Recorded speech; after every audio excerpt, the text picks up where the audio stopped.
दोस्तों, ब्राह्मण आशीर्वाद दे दे तो भी मायावती के लिए कुर्सी की राह कठिन है।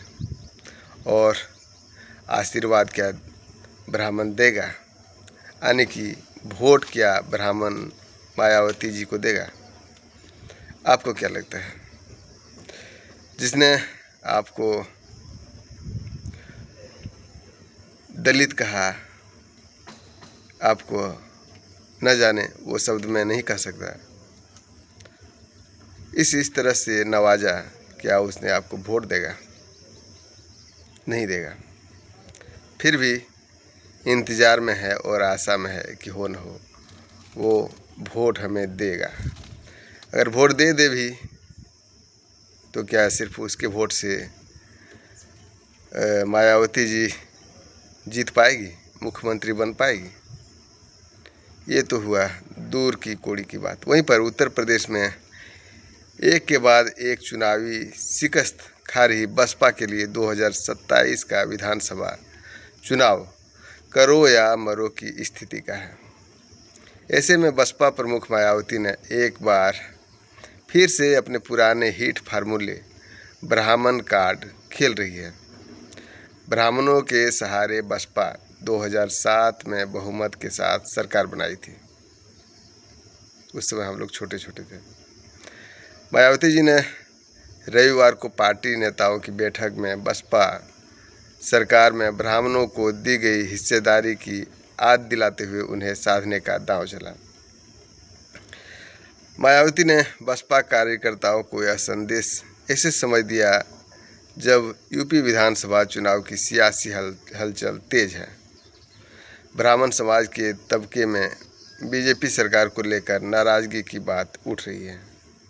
मायावती ब्राह्मण समाज के साथ 2007 का सामाजिक और सियासी समीकरण तैयार करना चाहती है, लेकिन राजनीतिक फार्मूला काठ की हांडी की तरह होती है जो बार बार नहीं चढ़ती है।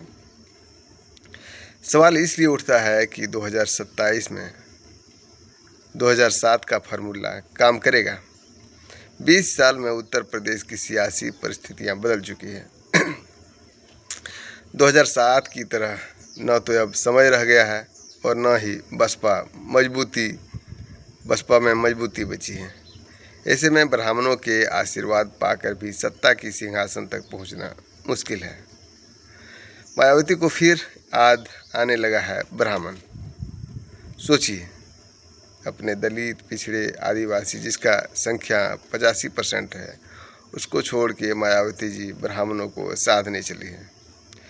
उत्तर प्रदेश में अगले साल होने वाले विधानसभा चुनाव की तैयारी के मद्देनज़र बसपा प्रमुख मायावती ने रविवार को माल एवेन्यू में पार्टी कार्यालय में कार्यकर्ताओं के साथ बैठक में कहा कि बसपा सरकार में ही ब्राह्मणों, कमज़ोरों, उपेक्षित तबकों की सुरक्षा और हिस्सेदारी संभव है। सोचिए, ब्राह्मण कब कमज़ोर था? वो कभी नहीं कमज़ोर था। उसे क्या चाहिए? वो तो संपन्न है। वह पर केंद्र सरकार पर निशाना साधते हुए मायावती जी ने कहा कि पूंजीपतियों के हित में केंद्र सरकार के फैसलों से समाज का यही हित हो रहा है। 2012 में उत्तर प्रदेश की सत्ता से बाहर मायावती ने 2027 के विधानसभा चुनाव के जरिए फिर से सत्ता में लौटना चाहती है। ऐसे में वो अपने पुराने समीकरणों पर नए सिरे से फोकस बढ़ा रही है, जिसमें ब्राह्मण समाज को साधने का प्रयास कर रही है। इस तरह मायावती की कोशिश दलित के साथ ब्राह्मण केमिस्ट्री बनाने की है, जिसके लिए अपनी सरकार में दी गई हिस्सेदारी की आद भी दिला रही है। 2007 के फार्मूले से 2027 में लौटने का प्लान है। मायावती ने यूपी में 2007 से 2012 तक रही सरकार का जिक्र करते हुए कहा कि उस दौरान ब्राह्मण समाज समेत सर्व समाज को पार्टी और सरकार में बराबरी का प्रतिनिधित्व दिया गया था। उससे साबित होता है कि ब्राह्मण और सर्व समाज का हित बसपा में ही सुरक्षित है। उन्होंने कहा कि बसपा का मूल उद्देश्य सामाजिक परिवर्तन और आर्थिक मुक्ति, जिसमें किसी एक नहीं बल्कि हर वर्ग की भागीदारी सुनिश्चित होती है। मायावती ने पार्टी कार्यकर्ताओं से आह्वान किया कि वे विधानसभा चुनाव से पहले ब्राह्मण समाज और अन्य वर्गों तक बसपा की नीतियों और विचारधारा को मजबूती से पहुंचाएगा। बेहतर मजबूत प्रत्याशियों का चयन किया जाएगा। इसके अलावा टिकट बंटवारे में अतिरिक्त सावधानी बरती जाएगी। मायावती ने बूथ स्तर पर संगठन मजबूत करने पर बल दिया है। यूपी में 5वीं बार सरकार बनाने के मिशन पर फोकस करने को कहा। बसपा प्रमुख ने कहा कि हमको फिर 2007 वाला माहौल तैयार करना होगा कि यूपी की जनता फिर बसपा और आयरन लेडी नेतृत्व पर भरोसा करें। इसी तरह से मायावती ने 2007 की तरह 2027 में ब्राह्मण दलित फार्मूले को बनाकर 2027 के चुनाव जीतने की रणनीति बनाई है। लेकिन क्या यह संभव है? नहीं है, क्योंकि अब देखा जाए तो दलित जो है मायावती जी पर और बसपा पर यकीन भरोसा नहीं कर रहा है, क्योंकि सिर्फ ब्राह्मणों का वोट और दलितों का वोट से मायावती जी नहीं जीत पाएगी। अगर SC ST और मुसलमान को साथ में नहीं लेगा, OBC को साथ नहीं लेगा, तो फिर ये संभव नहीं है। वहीं पर चंद्रशेखर आज़ाद जो है वो लगातार राजनीति में बने हुए हैं और उसने मुसलमानों को साधने की कोशिश कर रहा है। मुसलमान नगीना के मुसलमान काफ़ी जोश में भरा हुआ है, वो चंद्रशेखर के साथ है और पूरा उत्तर प्रदेश में धीरे धीरे चंद्रशेखर के साथ होने लगा है मुसलमान। वहीं पर दलित का भी अच्छा खासा आबादी है। मुसलमान और दलित और पिछड़ा थोड़ा बहुत भी, पिछड़ा तो पूरा आना चाहिए, क्योंकि उसके लिए UGC का तमाम चीज़ों की लड़ाई लड़ा है। तो मायावती जी इस बार फिर से नाकाम रहेगी, क्योंकि इसका ब्राह्मणों से न जाने क्यों इतना मोह है। वहीं पर ब्राह्मण का भरोसा जीतना कितना कठिन है। बता दें कि 2 दशक पहले 2007 में बसपा जब पूर्ण बहुमत के साथ सत्ता में आई थी, तो उस समय बीजेपी और संघ ग्रामीण इलाकों में मजबूत नहीं थे। लेकिन 2014 के लोकसभा चुनाव के बाद से बीजेपी और संघ ग्रामीण क्षेत्रों में भी मजबूत हुआ है। लिहाजा बीजेपी को टक्कर देना इतना आसान नहीं, क्योंकि बीजेपी ने न तो मंदिर का मुद्दा छोड़ा, न ही हिंदुत्व का। 2007 में बीजेपी कमज़ोर हो गई थी और सपा का मजबूत विकल्प नहीं थी, जिसके चलते ब्राह्मणों की बसपा पहली पसंद बन गई थी। राजनीतिक विश्लेषक कहते हैं कि ब्राह्मण हमेशा उसके हाथ होता है, उसके साथ होता है, जिसके जीतने की संभावना दिखती है।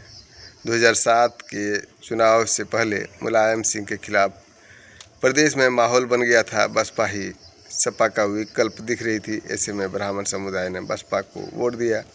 ऐसा नहीं था कि ब्राह्मणों के वोट से बसपा की सरकार बनी थी, लेकिन इस समुदाय ने ऐसा ही माहौल कायम कर दिया। अब मायावती न ही पहले की तरह मजबूत दिख रही है और न ही बसपा यूपी में बीजेपी का विकल्प बनती दिख रही है। ऐसे में ब्राह्मण उनके साथ जाएगा ये कहना मुश्किल है। किसी समुदाय विशेष की राजनीति करने के लिए ये ज़रूरी है कि उस समुदाय के बड़े चेहरे आपका झंडा उठाए।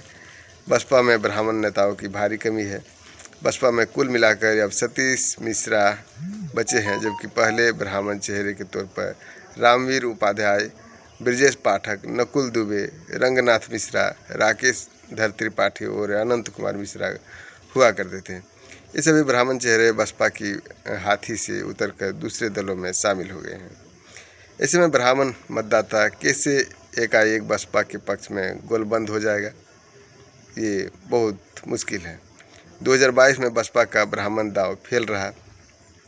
मायावती ने 2022 में चुनाव में ब्राह्मण पर ही सियासी खेल खेला था। ब्राह्मण वोटों को जोड़ने के लिए उस समय तमाम ब्राह्मण सम्मेलन किए गए थे। सतीश मिश्रा ने पूरे राज्य में प्रबुद्ध वर्ग सम्मेलन कर सियासी माहौल बनाने की कोशिश की थी। बसपा ने 74 ब्राह्मण कैंडिडेट भी उतारे थे, लेकिन 2022 में बसपा का ब्राह्मण दांव बुरी तरह फेल साबित हुआ था। और पार्टी केवल एक ही सीट पर सिमट गई थी। 2007 में ब्राह्मणों के पास बीजेपी का कोई विकल्प नहीं था, लेकिन 2022 तक आते आते केंद्र में नरेंद्र मोदी और उत्तर प्रदेश में योगी आदित्यनाथ के चेहरे के साथ भाजपा का वैचारिक और ढांचागत आधार बहुत मजबूत हो चुका था। राम मंदिर निर्माण, काशी विश्वनाथ कॉरिडोर और कड़े कानून व्यवस्था के नैरेटिव ने ब्राह्मण मतदाताओं को वैचारिक रूप से भाजपा के साथ पूरी तरह जोड़ कर रखा था। CSDS के आंकड़े के मुताबिक 2022 में 89% ब्राह्मणों ने एक मुश्त बीजेपी को वोट दिया था। ब्राह्मण दलित केमिस्ट्री से सत्ता आसान नहीं है। मायावती दावा करती है कि 13% ब्राह्मण और 23% दलित मिल जाए तो बीजेपी सरकार पलट जाएगी और बसपा की सरकार बन सकती है। पहली बात यह है कि यूपी में ब्राह्मणों की आबादी 13% नहीं बल्कि 8 से 10% है। बसपा का दलित वोट बैंक अब पहले की तरह मजबूत नहीं रहा। 2012 से ही गैर जाटव वोटर उसके साथ खड़ा नहीं दिखा है और जाटव वोट में सेंधमारी हो गई है। इसके अलावा बसपा को मुस्लिम और अति पिछड़ी जातियां भी खिसक चुकी हैं। उत्तर प्रदेश में अब सत्ता के लिए 25 से 30% वोटों की जरूरत नहीं बल्कि 45% की करीब चाहिए। बीजेपी 2017 और 2022 में दोनों ही बार 40% से ज़्यादा वोट हासिल कर ही सकता है सरकार बनाने में कामयाब रही है। मायावती की कोशिशों से ब्राह्मण वोट जुड़ भी जाता है तो सत्ता की राह आसान नहीं रहने वाली है, क्योंकि गैर जाटव, दलित, अति पिछड़ी जातियां और मुस्लिम वोट कैसे साथ आएंगे। इसके बिना आए ब्राह्मण का आना मुश्किल है। असीदुद्दीन ओवैसी को साथ आपको लाना पड़ेगा। तो ये सब काम अब चंद्रशेखर कर रहा है। हो सके तो आपका उम्र को देखते हुए आप अब राजनीति से दूर ही रहें तो दलितों का भलाई होगा। आप क्या सोचते हैं कमेंट करके जरूर बताइए। वीडियो अच्छा लगे तो लाइक, शेयर और सब्सक्राइब करिए। आप देख रहे हैं न्यूज़ हर्बल। फिलहाल इतना ही। जय हिंद, जय भारत।